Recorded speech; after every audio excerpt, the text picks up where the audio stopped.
welcome back to our YouTube channel. Today we are going to discuss about the topic producers equilibrium. इससे पहले हम concept of cost, concept of revenue इन पर discuss कर चुके हैं. Then the producers equilibrium. First of all, who is the producer? Producer कौन होता है? Who produces goods and services, and what's the main objectives of the producer to produce goods and services? यानी producer किस purpose के लिए, by which purpose the producer produce goods and services? So the main objectives of the producer to gain maximize their profit, या to gain maximum profit.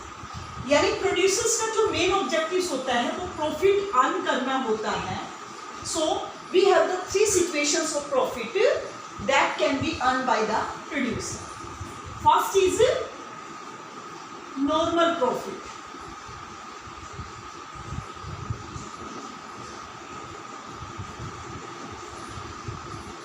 What do you mean by the normal profit? It is the minimum returns of the producer which are gained by the producer to continue their production.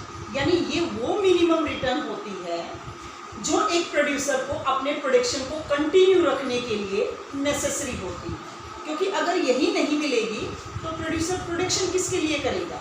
तो it means जो normal profit होता है it is also a part of total cost. ये total cost का ही एक part होता है. So normal profit we have total revenue is equal to total cost.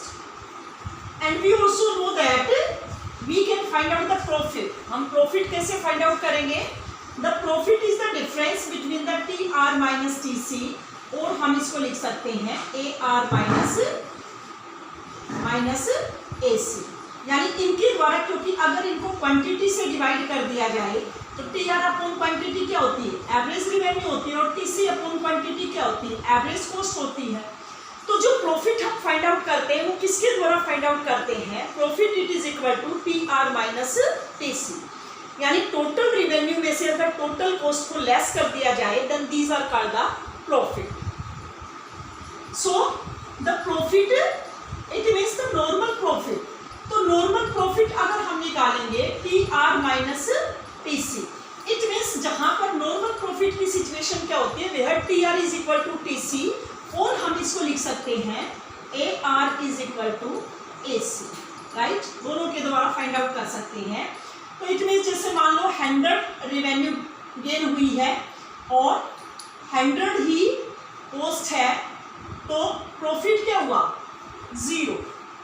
Profit क्या हुआ? 0 के इक्विवेलेंट हुआ.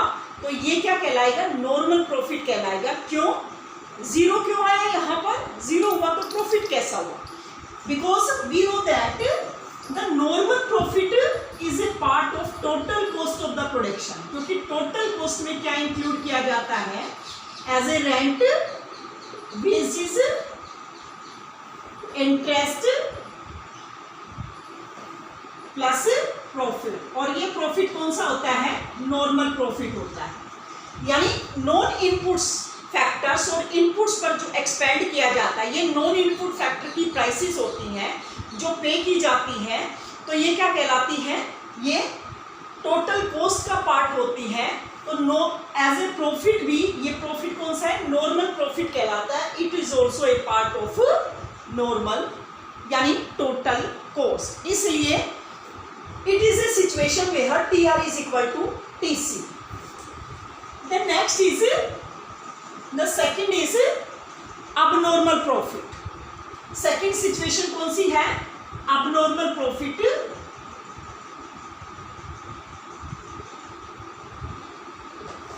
Abnormal profit या इसको हम बोलते हैं super normal profit. Super normal, extra normal, extra normal profit.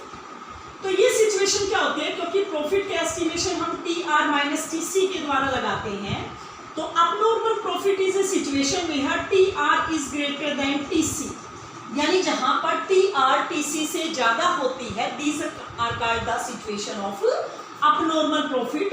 जैसे फॉर एग्जांपल टोटल रेवेन्यू अगर मान लो उसकी 200 है और टोटल कॉस्ट उसने इसमें 150 लगाई है, अब नॉर्मल प्रॉफिट कितना आ गया हमारा पास, 50 आ गया।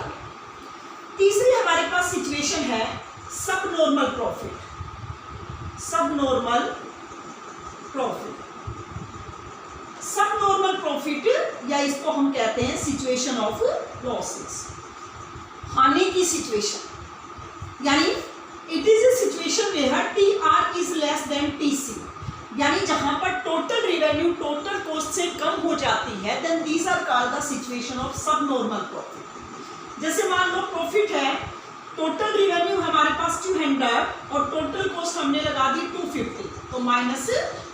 प्रॉफिट क्या है हमारे, -50।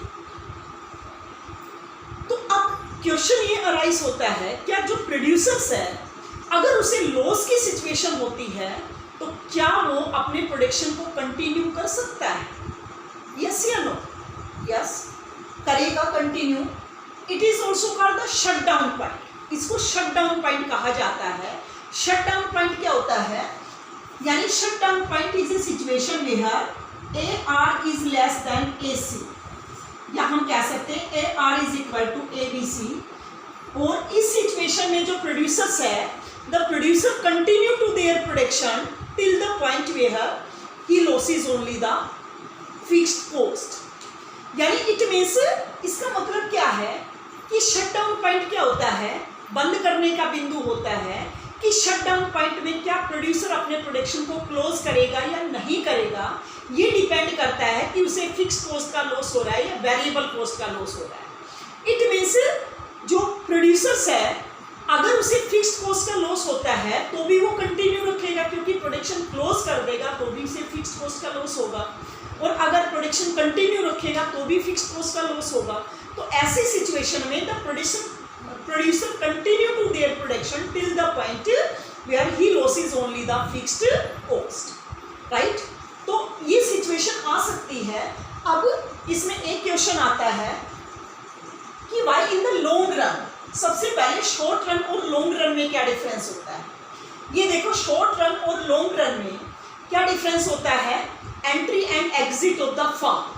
कि long run it is a period where any firms can leave the industry और any firms can enter the industry. यानी इसमें कोई भी न्यू फर्म्स एंटर कर सकते हैं और कोई भी पुरानी फर्म इसको छोड़कर जा सकती है। But in the short run, क्योंकि उसके पास छोटा टाइम पीरियड होता है, तो नो फर्म्स कैन लीव और no firms can enter the industry. कोई भी फर्म्स इसको छोड़कर नहीं जा सकती और कोई भी नई फर्म इसमें एंटर नहीं कर सकती। इसलिए यानी लॉन्ग रन में सभी फर्मों को केवल नॉर्मल प्रॉफिट प्राप्त होता है, but in the short run all the firms can earn normal profit, अब नॉर्मल प्रॉफिट एंड सब नॉर्मल प्रॉफिट। यानी तीनों सिचुएशन अराइज होती हैं, केवल कौन सी सिचुएशन में, एज ए शॉर्ट रन में, but in the long run all the firms earn only the normal profit. ये देखें कैसे, जैसे सपोज करें यहाँ पर हम शॉर्ट रन और लॉन्ग रन से क्या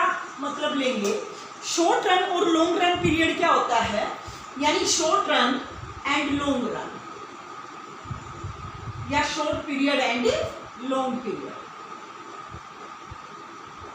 तो इसमें क्वेश्चन अराइज होता है कि in the long run all the firms earn only the normal profit, but in the short run they earn normal, abnormal and सब normal profit. Why?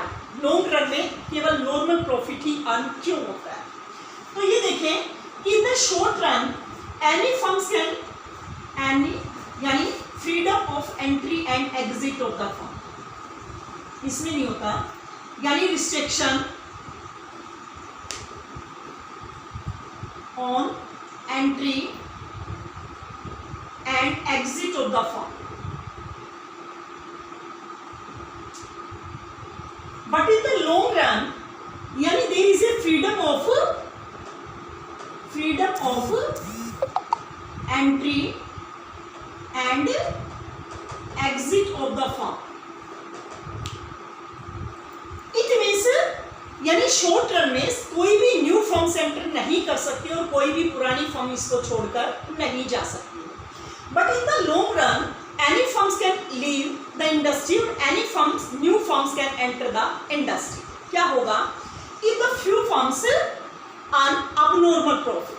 Then what happens when the few firms enter in the industry? जैसे मान लो अगर कुछ समय के लिए long run में सभी फर्मों को abnormal profit प्राप्त होता है, abnormal profit प्राप्त होता है तो क्या होगा?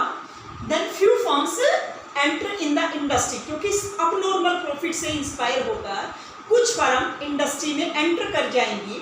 And when that few firms enter in the industry, जैसे मान लो पहले केवल 15 फर्म्स थी और 5 फर्म्स इसमें एंटर और कर जाएंगी तो टोटल 20 फर्म्स हो जाएंगे.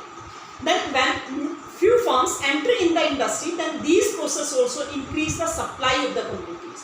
तो 15 की बजाय 20 होगी तो सप्लाई बढ़ेगी.